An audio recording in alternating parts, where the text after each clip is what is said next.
이재명의 사법 리스크의 시기가 더 빠르게 갈 수 있다라는 겁니다. 않겠습니다. 부수의 품격을 담은 정치 해석 김영윤 TV입니다. 탄핵 소추안 의결부터 헌재의 선고까지 노무현 전 대통령은 63일 걸렸고요. 기각돼서 다시 돌아왔습니다.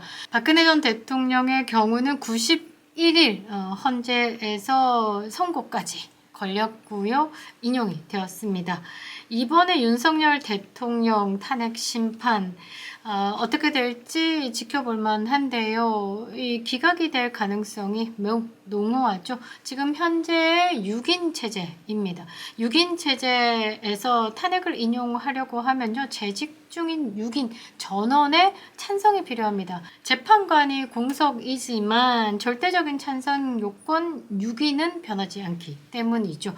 자, 윤석열 대통령의 시간이냐, 이재명 범죄자의 시간이냐, 시간 싸움이 시작된 것 같은데요.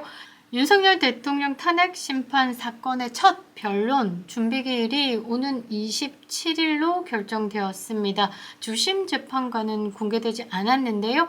이재명 재판이 5년 이상 지연됐는데 이재명부터 먼저 처리된 후에 탄핵 심리를 해도 괜찮을 텐데 말입니다. 좀 빠른 감이 있죠.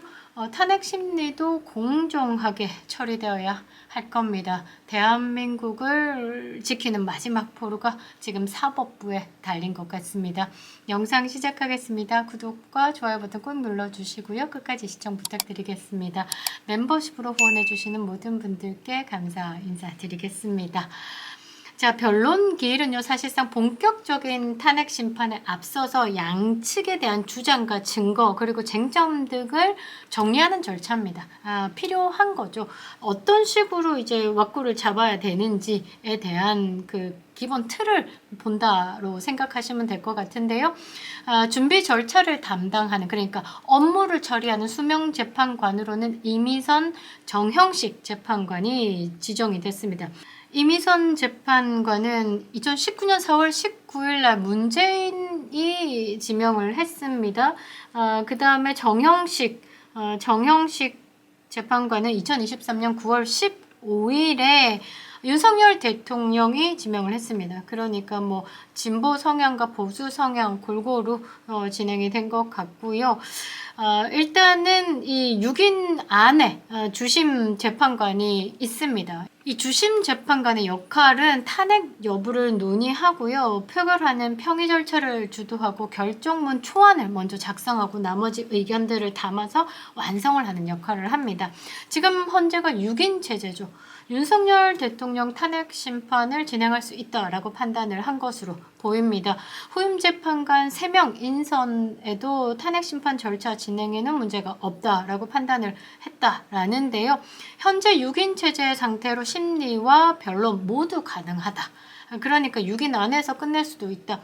제가 볼 때는 지금 국회 몫으로 3인이 있습니다.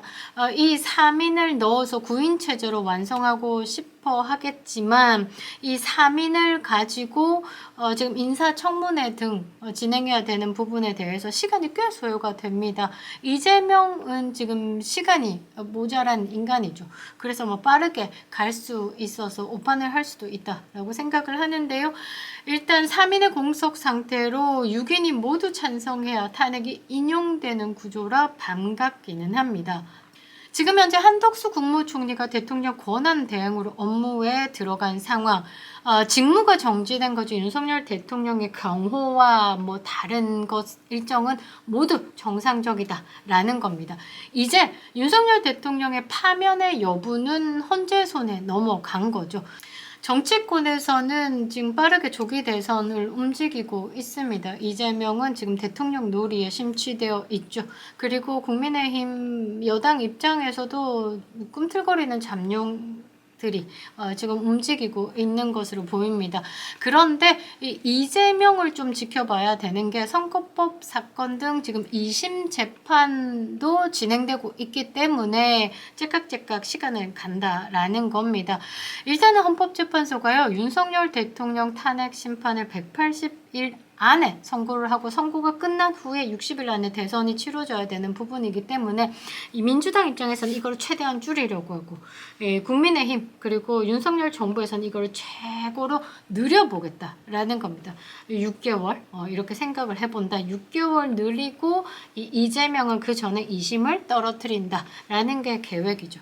이 서로 간의 시간을 가지고 느리냐 줄이냐로 지금 싸우고 있는 것이다 봐야 되는데요. 윤석열 대통령의 탄핵안이 가결된 후에 결코 포기하지 않겠다라면서 헌재에서 치열하게 법정 투쟁을 예고했습니다. 그것을 우리 국민들도 사실은 바라고 있습니다. 여기서 생방송하면서 국민들에게 제대로 알리자. 왜곡된 것 없이 정확한 정보를 알리자. 언론들이 왜곡 보도를 하고 국민 선동을 하고 있는 부분에 그냥 윤석열 대통령의 입에서 다이렉트로 송출시키겠다. 이 부분에 승부를 띄운 것이다 라고 봐야 되겠죠. 이재명의 재판도 염두에 둔 것으로 좀 보고 있습니다. 11월 15일에 그 공직선거법 위반에 1심이 떨어졌죠. 징역 1년에 집행유예 2년. 선거법 위반에서 징역 1년 떨어진 거면 굉장히 심각하다라고 봐야 되는 거죠. 2심 재판부가 배당이 됐습니다. 그런데 이재명이 지금 꼼수를 부리고 뭐 이제 송달 같은 걸 안 받고 천천히 변호인단도 선임하지 않은 채 최대한 질질질 느리고 있는 부분에 국민의힘의 법률 단장이죠. 주진우가 이럴 것 같으면 국선 변호사 그냥 정해서 바로 진행해야 된다라고 지금 민주당을 압박하고 있습니다. 어찌됐든 633의 원칙으로 3개월을 지킨다라고 하면 뭐 재판부 배당부터 시작해서 플러스 한 1개월 해도 이제 이재명도 보면 7개월 안에 끝나야 된다라는 거죠.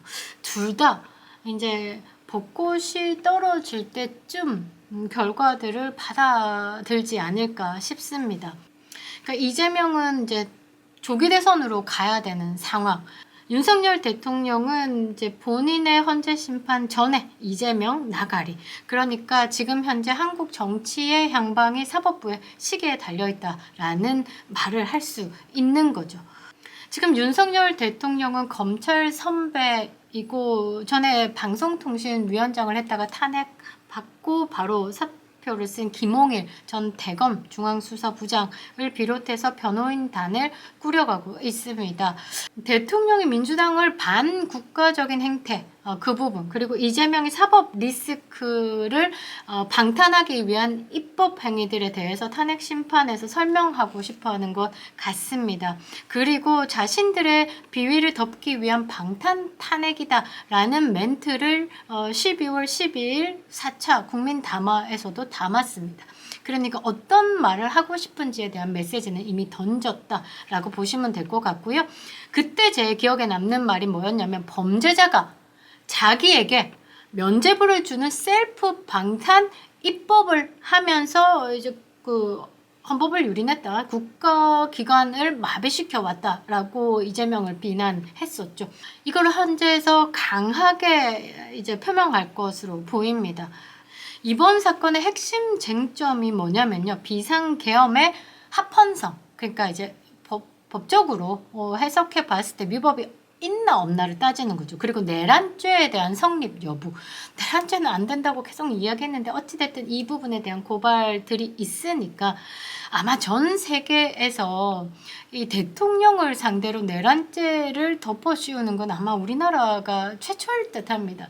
일단은 권력의 정점에 있는 사람이 권력 찬탈을 위해서 내란이라는 말 자체가 성립이 안 되는데 어찌 됐든 이번 핵심 쟁점은 이 비상계엄에 불법이 없었다라는 것 그리고 내란죄가 성립 안 된다라는 부분에 대해서 증인 신청하고 증거 효력에 대해서 세세히 따져서 이제 헌법재판소에서 규정한 180일 심리를 꽉 채워 보겠다라는 게 저는 지금 전략인 것 같습니다.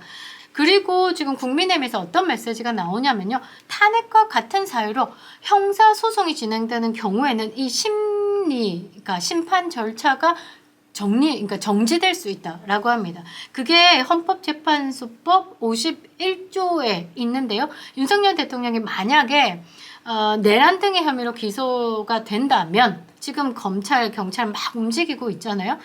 그러면 같은 이유로 소추된 탄핵 심판은 재판부의 재량으로 정지될 수 있다. 그러면 완전 뭐 질질질 치즈 이게 쭉 느리듯이 느릴 수 있다라는 거죠. 그러니까 지금 민주당 같은 경우는 시간 때문에 똥줄이 땡기는 거죠. 그러니까 이제 이재명이 신속한 윤석열 대통령의 파면을 요구한다라면서 헌재를 압박합니다. 근데 이게 지금 부작용으로 올 수 있는 게 헌법재판관들은 본인들이 그 사명감에 그 뭔가 아우라가 달라요. 아우라가 다른데 개딸들 나와서 또는 이제 범죄 혐의자로 되어 있는 전과사범 이재명이 나와서 막 압박하고 막 계속 목소리 높여서 이야기를 하면 재판관들께서도 이런 생각하실 수 있습니다. 도대체 저 쥐새끼 같은 거 한 마리 그냥 가만히 봐줬는데 보자 하니까 진짜 보자긴 줄 아나? 이러고 이제 빠르게 이재명에 대해서 빠르게 움직일 수 있다라는 거죠. 이재명의 사법 리스크의 시계가 더 빠르게 갈 수 있다라는 겁니다. 일단 이재명이 가지고 있는 위증교사에 대해서는 1심 선고가 났지만 2심에서 뒤집혀질 가능성이 매우 높죠. 그리고 선거법 위반에서 1심에서 징역 1년, 집행유예 2년이 선고된 상황. 그게 그대로 2심에서 확정되고 대법원 법률심에서 최종으로 확정이 된다라고 하면 10년간 피선거권이 제한되고 대선에 출마 못합니다. 이 부분 빨리 3개월 안에 끝낸다라고 하면 이재명부터 나가리. 국민의힘은 이재명이가 지금 선거법 사건 항소심 재판을 고의로 지연시키는 부분, 노골적으로 재판을 지연시키는 부분에 대해서 지적을 하면서 국민들의 집단지성을 좀 깨워야 한다라는 것. 그리고 윤석열 대통령 탄핵 심판에서 최대한 시간을 끌지만 이 정당했다라는 것보다는 어쩔 수 없는 선택에서 그리고 이제 뭐 보수의 이제 집결을 위해서 또한 이제 부정선거에 대한 내용들도 조금 필요하다라는 것. 국가의 혼란과 국민의 고통을 최소화하는 유일한 방법은요. 문재인 깜빵 가고 이재명 깜빵 가고 이준석 깜빵 가는 게 정답일 것 같습니다. 김영윤 TV였습니다.